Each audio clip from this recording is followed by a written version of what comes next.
obviously. You were one of the few DJs that went internationally and played internationally, and then you did this 3-deck mixing.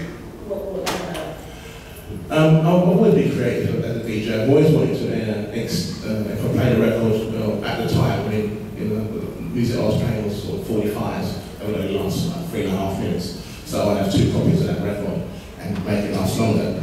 But then, obviously, 1978, 79, and then it was the birth of 12-inch records which had extended mixes on them. And so therefore you could make a record last longer if you could mix them in on time.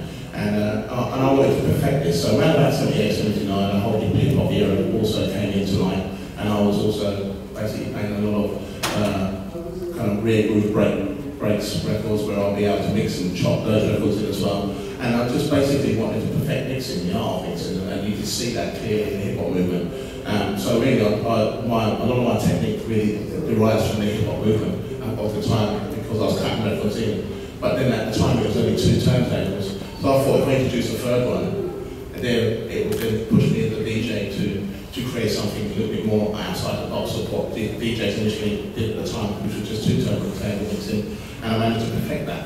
And got shown to a lot of people wanted to see that, and that was basically the 3-deck wizard.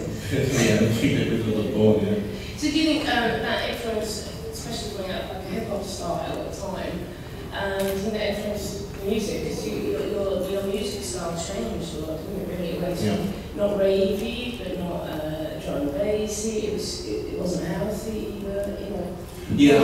At that point, music was just all open. Yeah, the great thing about that time of where I was playing a lot of funk and soul and reggae group and hip hop into house music, into acid house, into techno, and from techno into rave and breaks and this sort of stuff. It was just the idea you had to mix all this music together. You know, people could really tell if he was a bad DJ because he couldn't mix these records together at all. And the ones that could do it were the ones that basically went forward. So you had to perfect the art of mixing music from that point of view. And I was able to do that. It's one of the reasons why, in the end, people were booking me as a DJ because they knew I could do this from a creative point of view. And I had to basically sit there at my home, night in, night out, just mixing records. I think I drove my mum and dad absolutely crazy. So why don't they keep me out of the house and said, go and buy